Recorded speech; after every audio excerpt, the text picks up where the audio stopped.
don't be afraid to ask for what you need because no one's going to do it for you, unfortunately.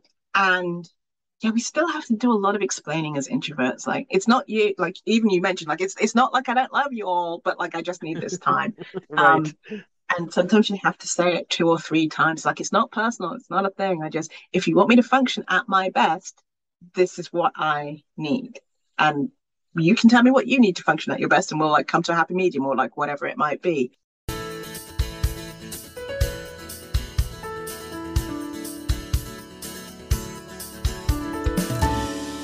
Hello, and welcome to episode 97 of the Quiet and Strong podcast, especially for introverts. I'm your host, David Hall, and the creator of quietandstrong.com. It's a weekly podcast dedicated to understanding the strengths and needs of introverts. Introversion is not something to fix, but to be embraced. Normally, we'll air each episode on a Monday. Be sure to subscribe on your favorite platform. Leave me a review. That would mean a lot to me. Tell a friend about the podcast. Help get the word out there that introversion is a beautiful thing. Janice Chaka is a respected international HR professional, virtual business owner, introvert and imposter syndrome coach, and professional podcaster. Long before working remote was hip, she confidently led a remote recruiting team. Known as the Career Introvert, Janice excels at solving complex HR challenges, managing emotions, and setting boundaries as an introvert. Janice has mastered the art of leveraging introvert strengths to build a thriving virtual business in a global market. As a result, she is a sought after author and speaker for digital summits on introversion, virtual work, and mental health. All right. I'm very excited for my guest, Janice. Janice, welcome to the Quiet and Strong podcast. Ooh, thank you very much. I've been following for a little while. This is Yeah, exciting. great. And I was talking with Janice. I've been following her work, and we've been connected for a while now, probably ever since I started blogging. And we both spoke at the same quietly influential summit, and then Janice, who's put on a lot of online summits herself, asked me to present at one. And I think it was the same summit that she gave a presentation on podcasting, which really I give her credit for helping me get this podcast started because she made it sound very easy and like something I should do. So thank you for that, Janice. You're welcome. And I am actually impressed that I influenced someone to let them go and start a thing. Because you put stuff out into the ether and no, you never hear anything, right? You never hear the feedback. So it's really nice for someone to let you know that you made a difference. Yeah, well, thank you. So anyway, Janice has been a long-term advocate and champion for introverts. So we're going to get into all that. And of course, Janice, we would like to hear more about you. How did you figure out you were an introvert and how did you embrace that? So way back in the day, I was living in Mexico and I was working for a tech company and I was a recruiter. And I would I made sure that I lived like 5 minutes walk away from work, and I would go home for lunch and nap. I wouldn't eat. I would nap and then walk and come back to work. And then there was holidays, and people would like decorate my cubicle and want to go out for lunch with me. And I thought it was a culture issue. I thought it was me being British and being reserved and all of that sort of a thing, having a culture clash with Mexico, who very much don't do the reserved thing, and they're all about family and embracing everything. And I thought maybe I had an issue with culture.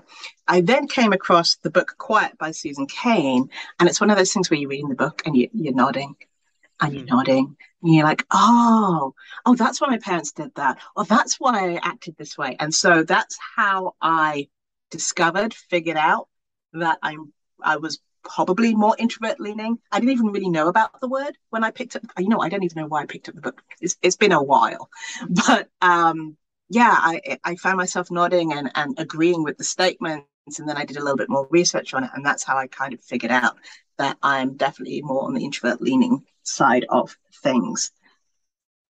All right. And then how did you embrace it? How did you figure out it was a Oh, strength? how did I embrace it? It's been an ongoing journey. I don't think I have embraced it, but it's still. I ended up napping. I now like purposefully when we moved offices, so I'd go and like take my friend's car keys, and then I'd nap in her car if I can go home. I have picked jobs or work to do where I get to do a lot of solo work. It's been better when I'm working for myself because now I've definitely can speak up for myself and say why I need the things that I need and how I need the things that I need. And that it is not a negative. I know when I first started to read about introversion, there was this thing in the Cambridge Dictionary, and I had a little mini campaign about them because it said like loner and very negative wording about introversion. And so I had this, today it would be like a Kickstarter campaign, like an email signature list to like make them change it because it was all so negative, and anything that you had with extrovert was very, very positive. And it just helped me speak out more and ask for what I needed, and therefore it worked for me. I got more productive the more that I asked for what I needed and accepted what I needed. And so I guess that's how I embraced it. And now I wear t-shirts, and obviously I have a company under that name. Yeah, I think that's how I would say that I have embraced it, so to speak. Yeah, and that's what it's all about is, you found out this is where I shine. These are what my needs are. Um, what are your specific strengths or maybe some strengths you've seen in other introverts? A lot of my clients tend to put other people first. That can be a strength or to the detriment of them. And a lot of the time it's putting other people first before their introverted needs. It's kind of like, I will do back-to-back meetings. I will do all of these things. I will work late. I won't take time for creativity. And only then when they kind of push back and get their needs met, do they're still people pleasers, but like with boundaries. I found one of the strengths is once an introvert accepts what they need and rolls with it and asks for it and gets it, they are more able to help others see that is not a bad thing. Listening, we always get told that introverts are great listeners, um, because we listen more than we talk. I don't think it's necessarily introvert like skills per se that are better or worse than others. It's just individual personalities and baggage that we have and how we brought up and culture and family, and there's a lot that goes into humans. But definitely sort of listening, critical thinking, not going ahead and doing something fast without thought would be some of the things that I would say are positive skills. Absolutely. And you mentioned some of our needs. How does the introvert not be such a people pleaser and set some boundaries when they need to? It's hard. Yeah, Uh, yeah. that's what I would say. I think how would they go about it? It's trial and error. That's what it tends to be. You can do a like a time audit or an energy audit where you spend a week and you just write down like when you're feeling tired or when you're feeling energized, and it tends to correlate with like the tasks that you're doing. So some tasks might energize you, some tasks might drain you, some tasks might be like a net zero, and just tracking that for a certain amount of time and then adjusting your life to that can be helpful, as well as being open to trying things. Maybe you think you're a morning person, but then you realize that you do your best work between 5 and 8. I don't know. Like everyone's different. Not making assumptions about yourself and just going and being curious and learning and gathering data and then doing something with that data. There's nothing worse than like tracking something for X amount of time and then not doing anything with the data that you've discovered. Yeah. And that's another gift we have is we're reflective. So we can, if we give ourselves the time to think about, okay, what do I need to manage my energy or what do I need to make the best? I like that you said even giving us time to be creative because that's something that's really important.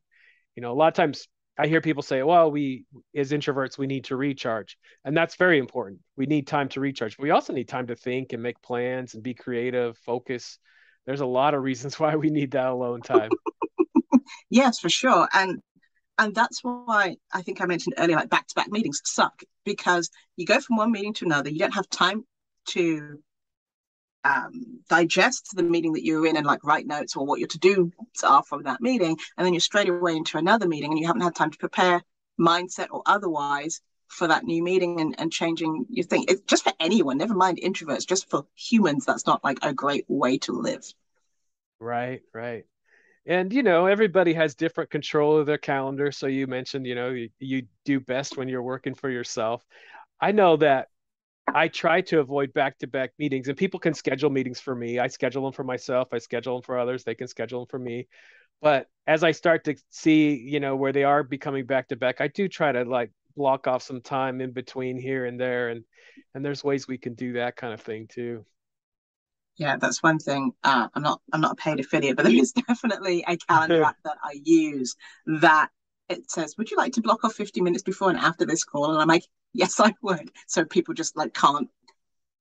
Those that can book can't book like back to back meetings. Though there's some things that I don't mind back to back, but again, it really depends. Some tasks or some meetings are more draining than others.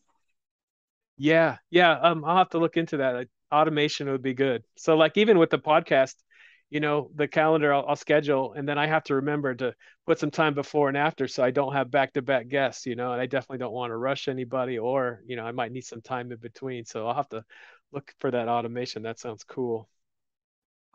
Awesome. So we talk about on this podcast, we talk about strengths and needs like we are right now, and also we bust myths. Is there a myth or two about introversion that you want to dispel today? When you said that bust myths, I had like this mental image of like a little cartoon character busting a myth. I don't know if it's a myth per se, but definitely I always get people like who'll talk to me. They've never met me. They'll meet me for the first time. They'll talk to me, and then the conversation will come up about introversion. I'm like, but you don't seem like an introvert, and it's very much like, so what? Do I need a tattoo? Do I need a badge? Like, what is it that you think that you can spot an introvert like in the wild by talking to them for 5 minutes or not? Just surveying the landscape. There's nothing that stands out that visually that makes you say that person's an introvert specifically when you're out networking or just out in the wild. So a myth, I guess, would be is you can't just spot an introvert. I mean, I get it if like they're in a corner reading at a party, but like generally speaking, if you talk to someone for 5 minutes, just because they might be charismatic or in your mind gregarious doesn't mean that they are not an introvert. And if someone tells you they are, don't doubt them. Don't be there like, are you sure? Because that's sucky. Yeah, I relate to that. And I think that's part of the reason why there's still lots of myths because you can't see what's inside of someone's mind. You can't see their preferences. You can't see that you and I are drifting more into our imaginations than not. You can't see all that. And I gave a speech the other day, and someone afterwards said, "Oh, you did a great job. You were so enthusiastic, but you're an introvert." I'm like, "Yeah, we can be enthusiastic.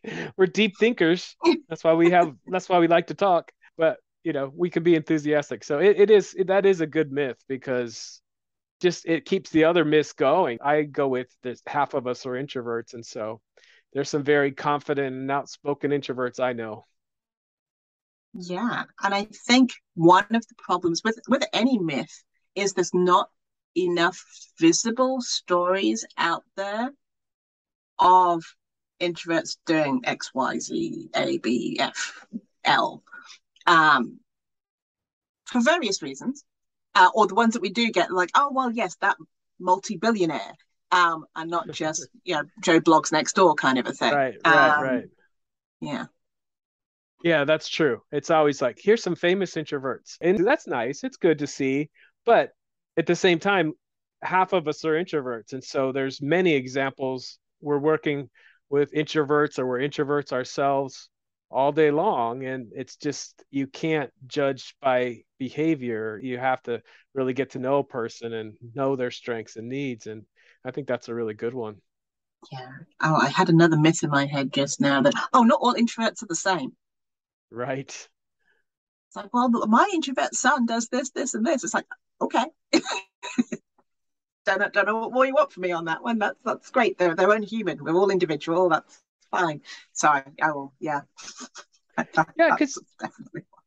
I think I knew why I do this work is because there's some major factors between introverts and extroverts, and I think that those need to be addressed. But at the same time, like you're saying, our personalities are multifaceted, and I do hear people paint some things with a broad brush. Like, for example, I am more of a thinker than a feeler, you know? Mm-hmm. And some people are more empathic. They feel the feelings of others. Neither is good or bad, but some people might paint the picture that all introverts are more feelers and empathic. And I mean, I'm an introvert, but that's not the case for me. I didn't choose it, but it's something I need to understand. But definitely, a person could be highly sensitive and be an introvert or extrovert, but Yes. but not all introverts are highly sensitive. And so we just got to get to know all those things about ourselves and about each other. And I like that myth too. Well, I don't like it, but it's a good one to bust. We're not all the same, you know. There's some commonalities we can learn from, you know. If you are a highly sensitive person, you can learn a lot from a fellow highly sensitive person, you know, that kind of thing. Or Yes. I'm not, but I can get to know highly sensitive people in my life and be able to embrace who they are and help them with their gifts and strengths and that kind of thing. So those are a couple really good ones. Janice, when did you start calling yourself the career introvert? Now, I saw this question in advance Yeah. because thank you so much for sending the questions in advance. Yeah. Really appreciate it. And I was like, I don't know. And I had to go and look at my LinkedIn profile and be like, when did I leave? Because it started off as like the company name, and then I've sort of embraced it as like the that's how people know me name. Um, because someone came up to me and called me that, and I was like, oh, okay, well, I guess this is a thing. I didn't realize it was a thing. I've got the date 2013 written down, Okay. but I'm not Okay. 100% sure. Yes, a while ago. That also shocked me. I was like, oh, wait, is that 10 years next year? Like, Wow. yeah, Yeah.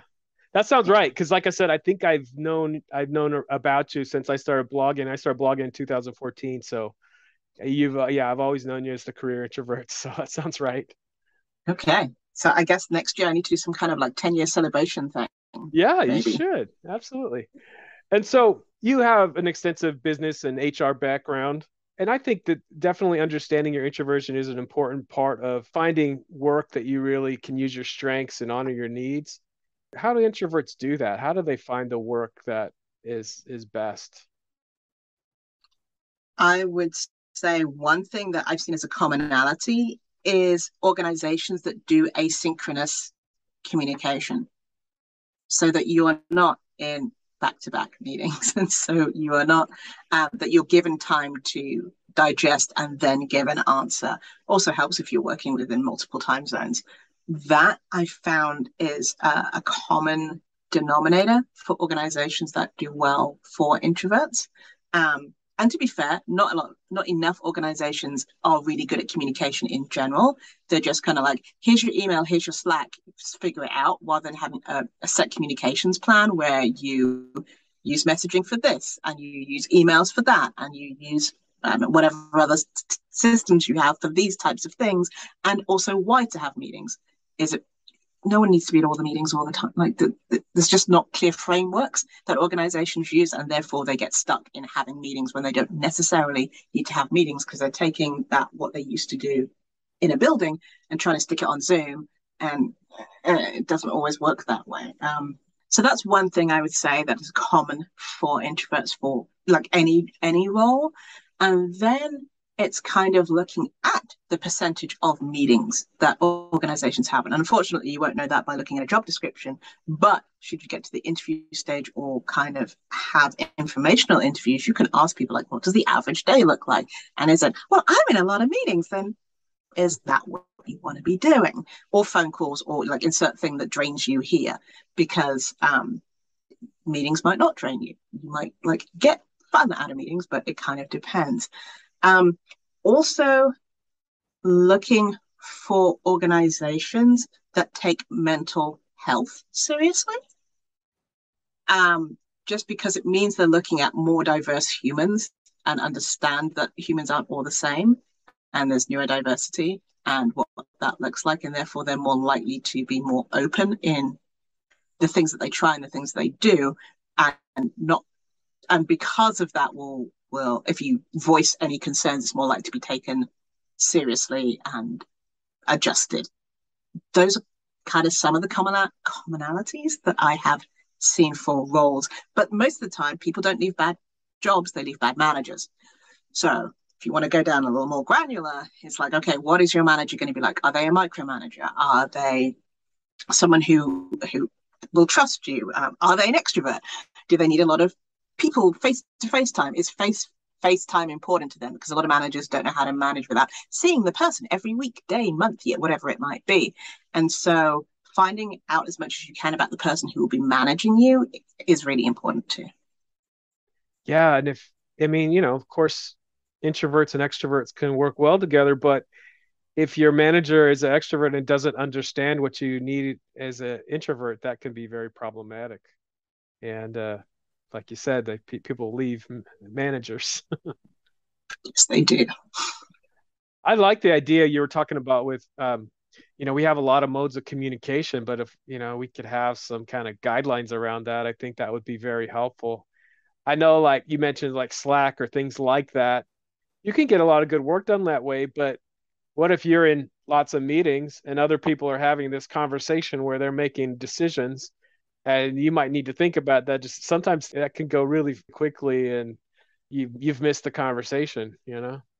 Yeah, and that's why there should be a communication protocol, or organizations should have. Like, we shouldn't be making decisions really quickly, generally speaking, anyway. But yeah, who needs to be involved? Why do they need to be involved? And timelines to make sure that it's not. We need to make a decision today, and we've only got an hour to do it but we have all this information that you have to digest. Like, it's a lack of planning on a lot of organizations' parts, and I get stuff comes up, but yeah, clear communication protocol is like the basis of a lot of things, because what we say in general, just with humans, communication makes and breaks relationships. And so that should be a really, really key thing within your organization. Why are you having meetings, and how are you communicating, and why are you using those methods of communication? And there's so much dependency on the written word and writing things down, rather than, hey, someone communicates better using a voice message system.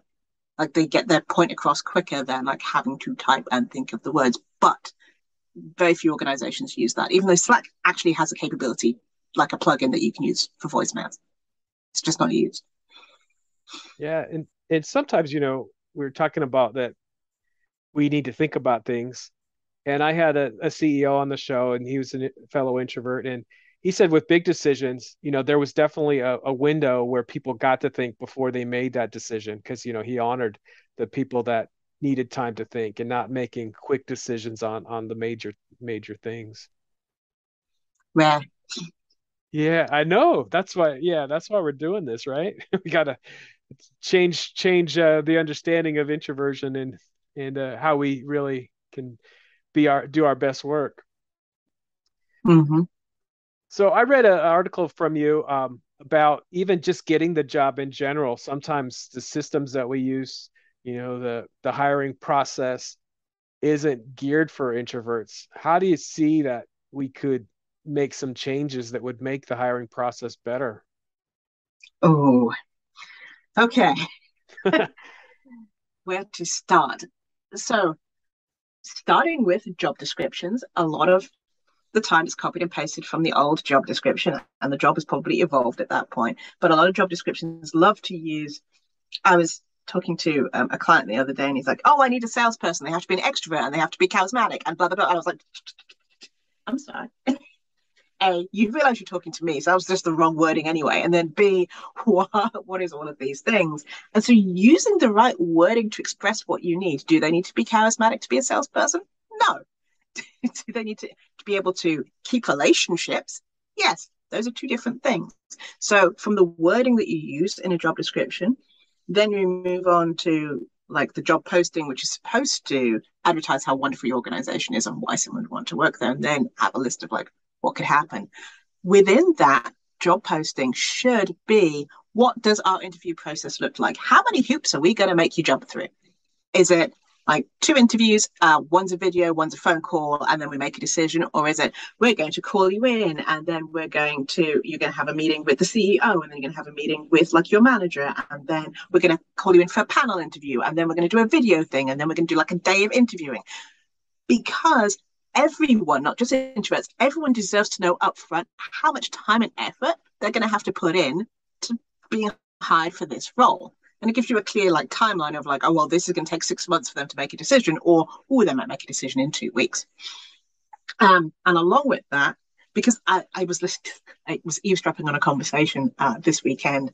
A student had applied for a job at like a supermarket, and it was for stocking shelves. And they had called her in for a third interview. And she was like, nope, I don't need the job that badly for you to call me in for a third interview to stock shelves. Just like, no. So the amount of time for interviews related to the type of position that you are hiring for. And then it's that I know a lot of, especially tech companies, did the whole, we're going to call you in for the day, and then you're going to do how many interviews? Back to back. There was one tech organization that was like, you're going to have 4 45-minute interviews, and you get a 15-minute break in between the first two for like a bathroom break. Congrats. And you were going to speak to 18 people during that time. Again, is that necessary? Does that help you pick someone who's good for the role? Because a lot of companies are like, well, they need to be a culture fit, therefore they need to meet people. First thing should be, can they do the job? And there's ways to test that without pulling someone in for an interview. You could do like a test situation, which could be automated. Like coders do it all the time. So there are ways to do it for different roles. And so it's not back to back. And so it's just on, can the person do the job? Not whether they went to the same school as you, not whether like they live in a neighborhood close to you, whatever it might be, because we all have biases. As humans, we have biases. And as recruiters, you always get trained on like how not to have a bias, but the whole system is set up with bias in mind. So then there's the interviewing part. And then there's like onboarding, and I could go on about that. But generally speaking, organizations need to think about the fact that, okay, maybe someone would do really well by doing a video application instead of just the resume. Some people come across better in video and can explain themselves more, or the option of both. Not just relying on the written word, and giving people multiple ways to express themselves. It's super helpful, just in general. That was a lot. Absolutely. Yeah, absolutely. And so with the current system, though, well, how it is in many companies, what can an introvert do to best prepare for a hiring situation? There's a couple of things. One, work with a recruiter. There are a lot of recruiters, freelance recruiters out there that work for certain organizations that are external, they're not internal. Get to know them, build a relationship with them, because then they're going to pick the best kind of roles that will work for you, what you're looking for, what money you want, where you want to work, type of organization you want to work with, and they will advocate for you far better than just like a rando human that's put in their resume. Then as far as preparing for interviews, ask. When you get told, okay, then there's going to be this interview, ask, is it in person? Is it a video? How long is it? How many people am I going to be speaking to? Get that information. And then use that to prepare, like, okay, well, before the event, maybe make sure that you have time to recharge. And after the event, that you'll have time to recharge, or whatever works for you. Put on happy music, dance around, or like whatever it is that works for you to give you that energy. Work with someone to practice answers to questions. There's a lot of information out there on common questions, how to answer, like the STAR method, and ways to answer questions. And get someone who'll be able to pull information out of you that you're not thinking about. Because what I've found when doing this with clients is, and myself, I'm just as bad at it, is you forget the stuff that you've been doing because we're just in the weeds working all the time. We kind of forget to celebrate the wins that we have, or we don't see them as wins. And that's information that shows how you're good at what you're doing. And when you're thinking about answers to questions, think about how you supported and helped someone do whatever it might be. So your UX design is like, I built this thing which helped more people with visibility issues see the site and therefore drove more traffic, blah, blah, blah, blah. So it's not necessarily about you, but about how you helped and supported X is human with the work that you do. It puts a little story and emotion and feeling behind it, and that tends to twig with a lot of interviewers. Do research on the company. They've got their web pages, but also look for any news stories and see if you can talk to people who have worked in the organization and just ask for 50 minutes of their time to just ask what it's like working there and different departments and managers and that sort of a thing. Yeah. Yeah, whenever I'm on the other side of the table doing the interview, it just surprises me when people don't know anything about the company. And I mean, as an introvert, we can be really good researchers, and there's so much information out there. We should do that. It happens a lot. Yeah. Another thing you mentioned is sometimes we're so close to our own gifts and strengths and that the work that we do that we don't celebrate it. We just think, well, it's just average. I think that leads us into another topic that I really wanted to talk with you about. You talk about imposter syndrome. What is that? And how do we keep it away? Imposter syndrome. Okay, that's a really interesting question because it doesn't have a super clear definition. It's more like because it started off as imposter phenomenon and then it's sort of merged into imposter syndrome. And so it's loosely kind of defined as when you doubt your abilities or you feel like a fraud or you feel like you're going to like get found out, like you're not deserving of the new job that you got or the pay raise that you got or whatever it is. And you feel like people are going to find out that you're not all that and that you don't deserve X, Y, and Z. And it's kind of complicated just because it's tied into a lot of things like personality traits, but also how you grew up, the relationships that you've had, maybe how your boss treated you, how teachers treated you. Like anything, it's a little complex and it can show up in many different ways. And there's kind of been categorized by Dr. Valerie Young as sort of like 5 different types of imposters and how they show up. And so one's sort of like the perfectionist. So you primarily focus on how something is done and make sure it turns out perfect. If there's a tiny flaw or anything happens, then it's like, oh, well, no, I failed. It's not like you didn't do it. It's just like failed, just wrong, all wrong. And then there's one that's called the expert, where like you have to know all the things. And if you don't know all the things, then you feel like, oh, well, then I don't deserve it. Like learning, because learning is an extra thing. You're like, no, I know everything. And then when you find out you just don't know a tiny thing, you feel shame or you feel like, oh, well, maybe I'm not the expert on this, and this because I didn't know everything. And you know how hard it is to know everything about one thing? Like, yeah. And then you've got others like the soloist. The soloist tends to show up a lot with introverts just because we like doing stuff alone. And then it's like, I'm going to do it. I'm going to do it well. I don't need anyone else. I'm fine. And I should be able to do it by myself. And anything else is like a sign of weakness.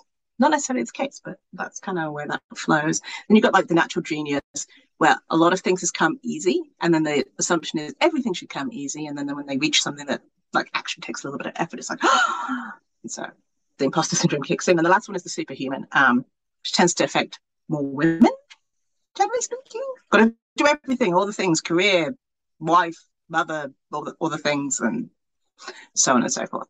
But yeah, that's kind of a rough overview of imposter syndrome, but how to eradicate it. Honestly, everyone at some point in their life will get like a tinge of imposter syndrome just because that's how we're wired as humans. Because we're taught about good luck. And so it's like, well, I was lucky to get X, Y, and Z, or you worked hard for a thing. So, I worked hard to get X, Y, and Z. It wasn't because of my natural talents also helped. Because you can get people who are good at basketball, but if they then get to like train for 10,000 hours, they might become great at basketball. Or you get someone who's just not good at basketball, but trains at 10,000 hours and is still better because, 10,000 hours is supposed to make you really good at like insert thing here. So there are ways of sort of recognizing when imposter syndrome is creeping up, tapping you on the shoulder and recognizing that, knowing oneself, and then figuring out what it is you need to do to, some people call it like a reframing or just talking yourself out of it or using data points, because that's the thing. As humans, we're very much in our own heads and we think certain things and to us then it becomes fact. Whereas if you look at the data, Like a thought is not a fact, but data is a fact. Like people are like, oh, I didn't deserve, this new role that I got.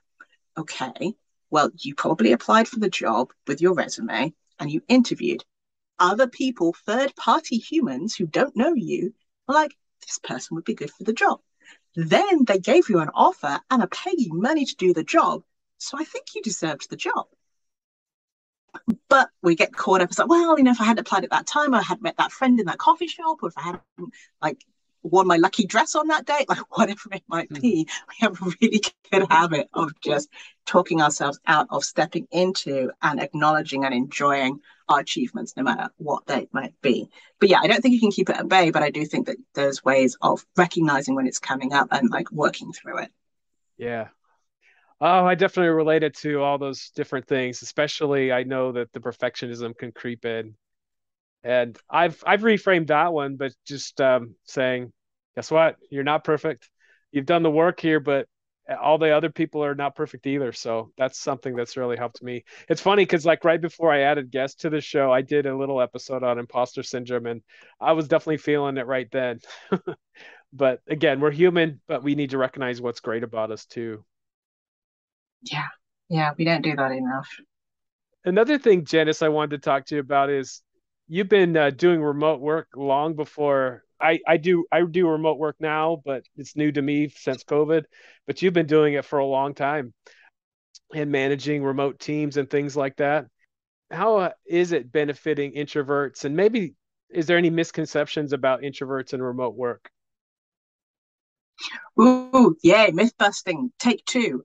Yeah, The assumption is that all introverts love remote work.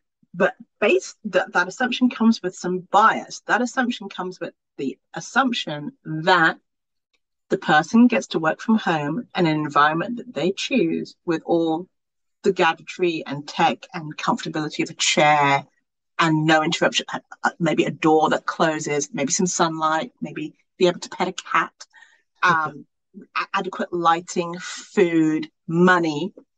There's a lot of assumptions that get made with that statement, right? And the fact that, hey, as humans, we do need the occasional like seeing other humans and talking to other humans and touching other humans because we're a community, that's how we are. So there is definitely that assumption. Not everyone has that privilege. I mean, even myself here, people are like, oh, look, you've got this thing behind you. You all can't see it because obviously it's audio, but I have a bunch of records behind me. And people assume that those records are mine. I No, they're not mine. They belong to somebody else. I just happen to be in a room that has these things, but people make assumptions about it, there's a lot that goes on, especially with Zoom now being a thing. People seeing into people's houses, it gets a little invasive. The backgrounds, people walking, your cats, you just like stuff that you never like knew about your colleagues. You now sort of know, like, oh, I know what the inside of their apartment looks like, and oh, you've moved rooms, and all that sort of a thing. So, having said that, if the other thing with remote work is the expectation to be online and available all the time. And when you were in the office, you probably weren't online or available and working all 8 hours because as humans, our brains just don't work that way. We can maybe work really well in a 40-minute block or 30-minute block, and then we take a little break. We go to the restroom, we get some water, we talk to somebody, we gaze off into space, whatever it might be. And so we don't necessarily have that in the same way when we work from home. A lot of people miss meals. They don't step away to actually go and eat food in a different room. Um, you don't have that instantaneous chat with another human because you're maybe home alone, so you don't have that. And a lot of the time you're supporting your extrovert colleagues because they need someone to talk out whatever it is that they're doing. I definitely know at the start of the pandemic, there was a lot of like extroverts who are like, I just need to talk to somebody. I don't care. I need you to talk to me. And I'm like, I've just done 8 Zoom meetings. Okay, extrovert friend, I know you need my help right now, so I'm going to try and be nice about it. But like, yes. So those are some of the myths because of the assumptions that are made about introverts working from home or remote working. There's another sort of viewpoint of it where, there's managers who have not been trained on how to manage remote teams, who haven't been trained to know the differences between managing a remote team and in person. And all I ever hear from managers is, it'd be so different if we were in person. It was different when we were in person. I'm like, well, yes, because it is different. And you should be managing on what a person, their output is, and not how many hours per day they're stuck in front of their computer. Are they hitting the milestones? Are they doing the work? Yes. Then you should not be worried about like anything else that they are doing. If they're not on this little Slack thing that doesn't have green all the time or whatever it might be. And that is another layer of a problem, is managers being able to manage remote teams and what that looks like and how it's different. Again, with the asynchronous communication and time zones, even just across America, there's 4 time zones. And so having a distributed workforce and always having your Friday masterclass meeting at 3 p.m. in Pacific time sucks for everyone on the East Coast. Right? No matter which way you look at it, Friday night, I do not want to be doing that. Right. And there's thought that has to be, right? There's thought that has to be gone into that. But it always depends on where the headquarters is, because headquarters is best, and that's like everything that like flies out from that. Reminds me of a bad story on why I left an organization. But yes, not all introverts like working from home, because home could be messy or just not a good environment to work from. Yeah, it was crazy. So up until 2 years ago, I mostly went into the office. And then when I started working from home, I was with my wife and 3 kids. And my kids were, 2 of them were in online school and they didn't like it. And it was a big adjustment. And so I didn't have as much quiet time. It was definitely different. And so it wasn't a good environment. And I know there was other people that didn't really have the office set up, and other things like that. So it wasn't always a good thing. And you also kind of mentioned, I did miss like kind of the spontaneous chat sometimes. Sometimes you need that. And like every time I would like try to talk to someone, all right, well, let's set an appointment. And like sometimes it's just like, I just wanted to just have a quick call, I don't need an appointment with you. So there's things like that. So Yeah. just in a nutshell, what would be a tip or two that, how can introverts thrive in the remote environment?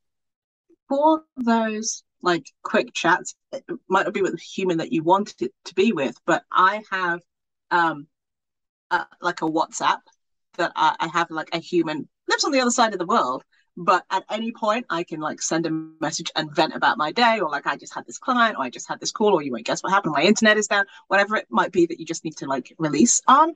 And so getting a community, or like people that you can like, this is your person to go and vent about work, or this is your person to talk about hobbies with. Having people that you can talk to asynchronously, that's obviously going to be the word of the episode, is Yeah. is helpful. But also, if you can occasionally go work in a co-working space, depending on how you feel with the world as it is, or if you can go into the office once a week, because like hybrid is a whole other word and can be a multitude of different things. But whatever you do, set up your office as well as you can, whether it's getting noise cancelling headphones, putting a sign on the door that gets flipped when you can have interruptions or not have interruptions. Separate work from home. That is something that's very hard if you have like one computer, because some organizations make you work from home and don't supply you with a laptop. Have a separate login for home and for work, and have a different like background screen, so that helps your mind know that like, oh, I'm not working anymore, I'm going to play on theme or like watch YouTube videos or whatever it might be. If you can, even if you just have like one desk, maybe you can face one way for work and then sit on the other side and face the other way for non-work time, just to try and get that degree of separation, because your mind likes that. I know someone who also was very much like, at the start of the day they would go walk around their block to work, come back into their office and then work, and then at the end of the day they would walk back around the block and come home. because it gave them that little sliver of separation that helps with like mental health in general for stopping work and actually having stop time. Don't have your work emails on your phone would be the other thing I would say. Um, yeah, I'm sure there's more, but Yeah. try and sort out your office. And 6 months later, you'll figure out all the things that you like or don't like about your office, and you'll like kind of redo it or like buy other stuff. That's what I've realized. Every 6 months, you kind of like figure out what you liked and didn't like. Yeah. And I think the world is, like yourself, you've been doing this for a long time, but a lot of people it's new to. And for a lot of people right now, we're moving more into the hybrid environment and we're still figuring it out. We need to figure out things that work. You talked about someone taking a walk, and I didn't realize how much I missed my commute, how much that was my driving home from work was my downtime to really just be by myself, maybe listen to music, maybe not. And I had to replace that. I had to come up with, all right, before I'm going to hang out with the family, I need to just spend a little bit of time in a different room for a little bit. You have to explain that, hey, this is just normal for me, guys. I love you, but I just need a little bit of space. Yeah, it probably took some trial and error. You didn't realize that was missing, and then until you did something, right? Yeah, yeah, for sure. Because it's like, again, I don't miss the driving time, the gas and all that. Traffic is terrible, but the space to decompress and recharge and think about things was something I needed to find a way to replace that. Yeah, yeah. Awesome. Well, I'm glad you did find a way, and you mentioned hybrid working. So hybrid is such a funny word because you have organizations that like job description hybrid work. I know an organization that I work with that had like 68 different versions of what hybrid could look like, because Right. it's like, do you come in on Mondays? Do you come in Monday, Wednesday, Friday? Do you come in 2 days a week, whichever days you want? Do you come in for 3 hours? Like hybrid could mean like the gamut of things. And so explaining exactly what you mean by hybrid is really, really important as well, and what that looks like. Yeah. Wow, Janice, we've talked about so many different things about how we can bring our strengths and needs into work. Is there anything that we missed that you want to talk about? Um, no, but I will say don't be afraid to ask for what you need because no one's going to do it for you, unfortunately. And yeah, we still have to do a lot of explaining as introverts. Like it's not you, like even you mentioned, like it's not like I don't love you all, but like I just need this time. Right. Um, and sometimes you have to say it 2 or 3 times. Like it's not personal, it's not a thing. I just if you want me to function at my best, this is what I need. And you can tell me what you need to function at your best and we'll like come to a happy medium or like whatever it might be. But it's an ongoing journey. It gets easier, but you're still learning things because the world changes or seasons change or like work changes. And so you have to like readjust. And yeah, don't think it's a one and done thing. And that's okay. Learning as you go, and that's fine. Yeah, that sounds great. And of course, where can people find out more about you and the great work that you do? Best place, thecareerintrovert.com. And I'm the only Janice Chaka on a lot of things, to be fair. So it's really, really easy to on LinkedIn as well. I will say that the website is better because LinkedIn's messaging system is not the best, and they're not going to fix it because they're the biggest, and they have no Right. reason to fix it. All right. Well, So thank you, throwing a Janice. little shade. All right. Well, this has been a wonderful conversation. I'm so glad you came on today. Thank you. It was fun. Thanks. Yeah, it was fun. Thank you so much for joining me today.